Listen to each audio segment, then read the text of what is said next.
Could you imagine developing a crush with severe memory loss? Someone that doesn't even remember meeting you in the first place? Well, they made a movie about exactly that. And that's why today in Flick Summary 50 First Dates. The movie opens with a compilation of several women describing the exciting night they spend with a guy only to never see him again. This guy even pretends to be a secret agent just to get away from the swooned women and hurry back to rescuing sea life.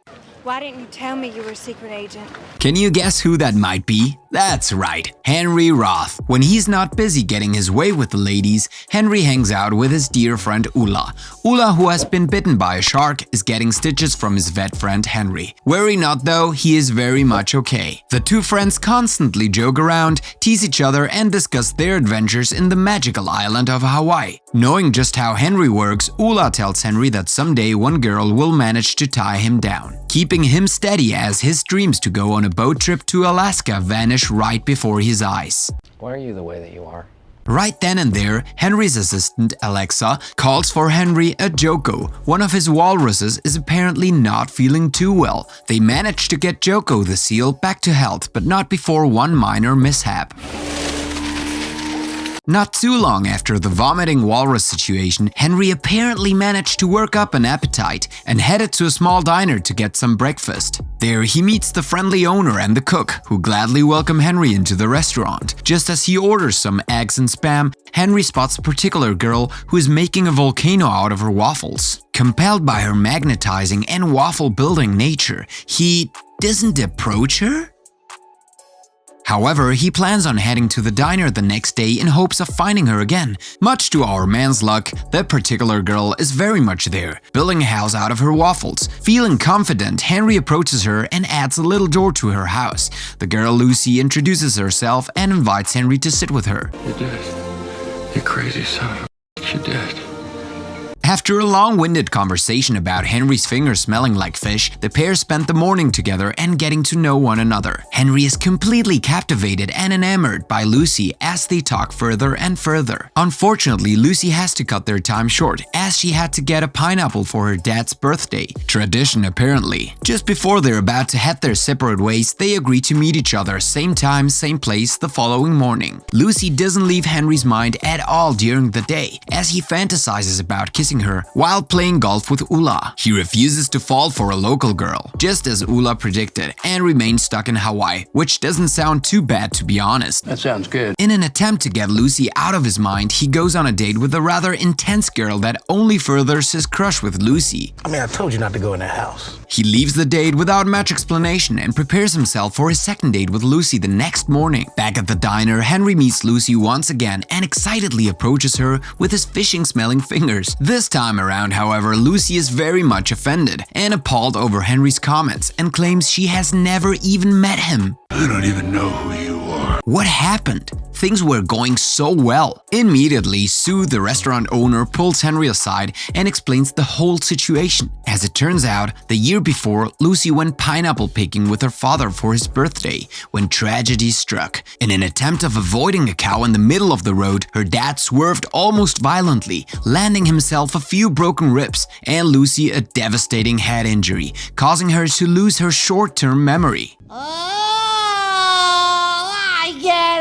She remembers her whole life right before the accident. She just can't retain new memories and forgets everything the next day. Basically, she reboots herself every night. Given her particular situation, Lucy's dad, Mr. Whitmore, and her brother Doug are quite committed about keeping Lucy as happy as possible, shielding her from having to find out about the accident time and time again. In order to protect her, they recreate the date entirely, from buying a pineapple, giving Lucy a wall to paint on, singing happy birthday, to watching Lucy's present for her dad every day. The Sixth Sense. Ugh, must be tough. That's rough, buddy. As the day comes to an end, Mr. Whitmore and Doug prepare themselves to do the same thing over and over again. Henry explains the complicated situation to his friend Ulla, who thinks Lucy is the perfect girl for him, which is not totally untrue. Henry has a womanizer nature, and with Lucy not really capacitated to remember him, he could hit it and quit it without too much of a second thought. No secret agent lies this time around. around. Henry disagrees, stating it would be very evil to take advantage of someone in a powerless, unaware, and quite literally brain-damaged position. My boy Henry is a gentleman.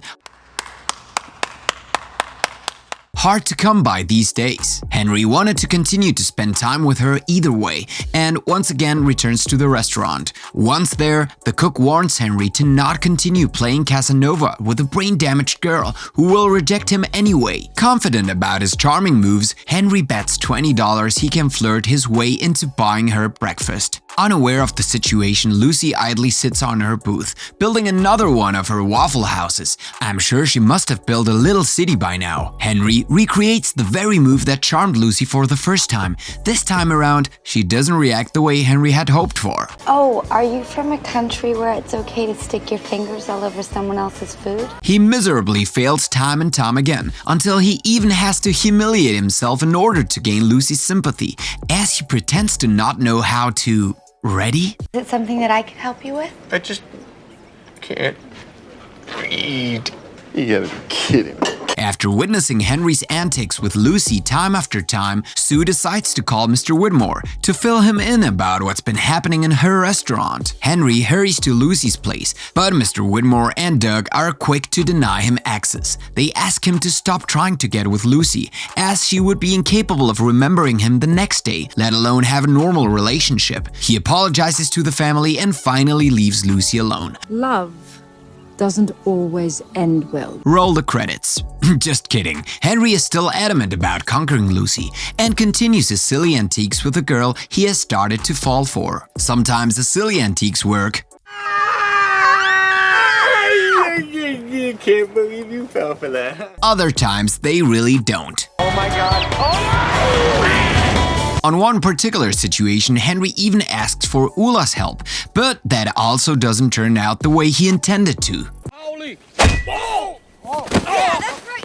Once again, Mr. Whitmore and Doug decide to have another talk with Henry, this time with a different purpose. Mr. Whitmore explains that every time Lucy sees him, even if she doesn't really recognize him, she always sings "Wouldn't It Be Nice" by the Beach Boys. Singing isn't one of her talents, by the way. As Henry gets some sort of approval from Mr. Whitmore, he asks the question everyone is thinking of. What's going to happen when she grows older and playing pretend is no longer an option? Mr. Whitmore only sighs as he admits he worries about that every day. Henry goes to the deli where he attempts to smooth talk Lucy again. Things quickly go south when a cop writes Lucy a ticket for driving with an expired tag. While she stubbornly explains that they're not expired yet, the gig is up and Lucy starts joining the dots. She hurries home where they explain the accident and everything that has been going on for the past year. Lucy asks to see her doctor so she can hear it for herself. The family and Henry agree to take her and they set off on a quest where they play catch-up with some rather uncomfortable questions. Do we have sex? No, we don't. Just so everybody knows that.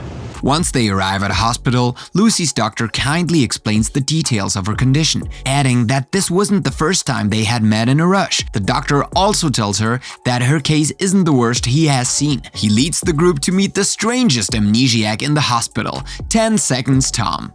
Hi, I'm Tom. Henry. Marlon. Doug. Lucy. Hi. It's an interesting story. I was over on the North Shore the other day. And Hi, I'm Tom. Huh? After their hospital journey, they head back to the house. Lucy goes to bed and Henry sticks around and has a heart-to-heart with his kind of father-in-law and kind of brother-in-law.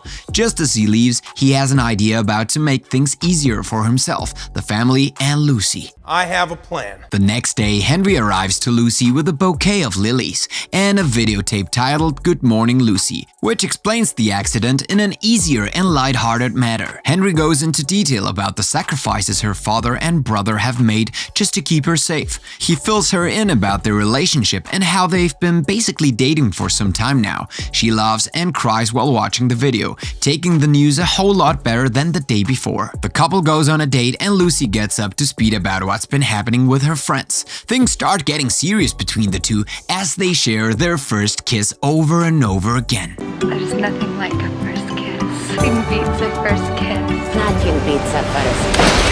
One day, after finally getting down and dirty for the first time, Lucy screams when she wakes up next to Henry, unaware of who he is or what they did. When things finally settle down, Henry reveals he has postponed his dreamboat trip to Alaska indefinitely, so he can stick around and take care of Lucy. Not wanting to be a burden for Henry, Lucy breaks up with him so he can continue on with his life without her getting in the way. Of course, Henry tries to convince her otherwise, but eventually gives in after noticing her sheer determination. Together, they burn everything Lucy has relating to Henry so she never has to learn of his existence again. They share one final kiss and heartbreakingly part ways. Since Henry is now going through a devastating one-sided breakup and can't get Lucy off his mind, he finally makes the decision to go on the boat trip he always wanted, following an emotional goodbye to Ula. What does that mean again?